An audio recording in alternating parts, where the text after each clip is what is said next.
Hi, my name is Mitch Howell. I'm 28 years old and I've been going to Bethel Baptist Church for a little over a year now. And to tell you a little bit about myself, I work for a fire equipment company, inspecting and servicing fire extinguishers. And then I also work for Roanoke Country Club, washing golf carts, washing golf balls, and just attending to some of the members there. My wife's name is Val, or Valkyrie, and we've been married for almost 3 years, been together for almost 10. I'd like to tell you a little bit about my story. It first started after my mom passed away when I was 19. I watched her get hit by a car on Electric Road, and that stunted me for years.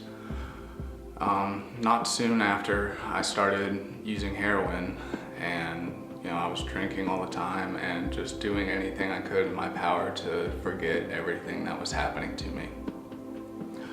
From there, it's been a long journey, just downhill, making bad decisions, constantly just not thinking about my future or the consequences, going to jail over my addiction, stealing over my addiction, and hurting other people over my addiction. My addiction came first in my life, and I didn't care who got hurt or got in my way. My addiction was a very, very selfish, uncomfortable part of my life. It took me to places I never thought I would go. It made me meet people I never, ever wanted to be around, but hung around them because they helped me get high. And it also took a toll on my family. Nobody wanted to talk to me in my family. I stole from my father multiple times. I almost wrecked my marriage over it. But luckily, this church happened. The people in this church cared about me. From walking off the street and talking to the guy who was mulching the playground at the time led to me getting back into church and just finding my faith again. And through that,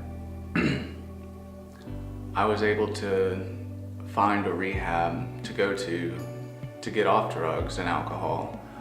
And I went there, spent 60 days, and came back, and everything was okay. And things seemed to be going right until I got around the same environment, same people, and so I ended up doing the same stuff. Getting back into drugs, getting drunk all the time, losing my jobs that I had, and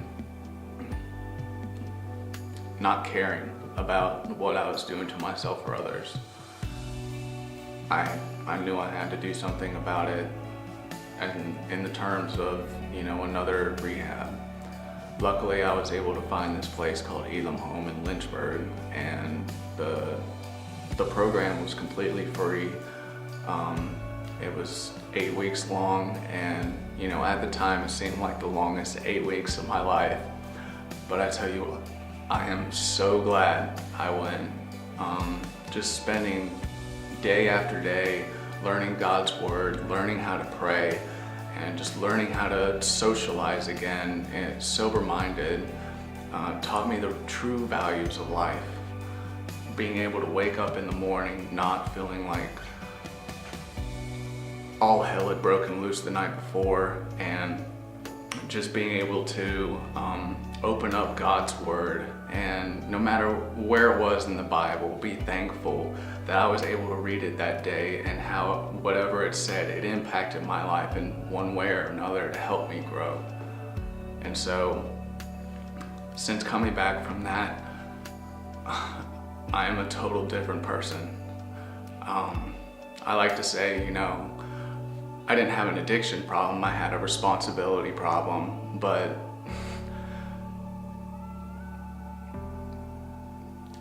my addiction led to me not having any responsibility or any character for that matter. And so now I wake up every day grateful and thankful to be alive. I get to talk to my family constantly all day. I'm rebuilding my marriage, and honestly, it's in a better spot than it's ever been in my entire life. And I'm getting to where I should be, slowly but surely, but day by day. I face a challenge of a choice of, do I want to deal with the consequences of this decision? And I pray about it. I pray about it constantly. And that's what keeps me going. That and my marriage. My wife Val means the world to me. And honestly, I don't deserve her. I don't deserve to still be with her for what I put her through.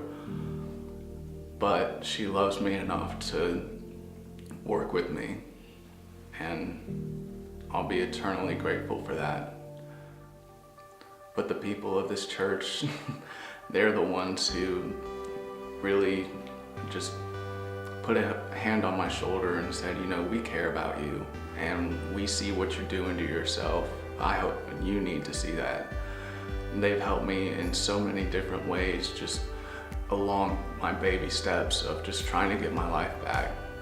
That honestly, I'm eternally grateful for every single one of them. Ed Smith, Adam Hughes, the entire worship band, Pastor Hilton,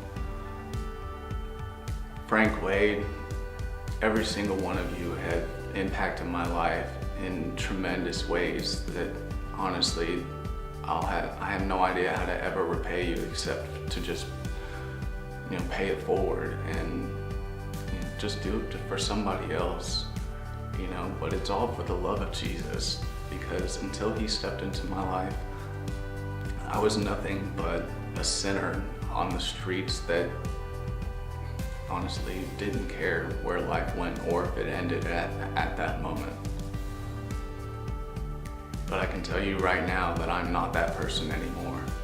And that life has gotten so much better in so many ways.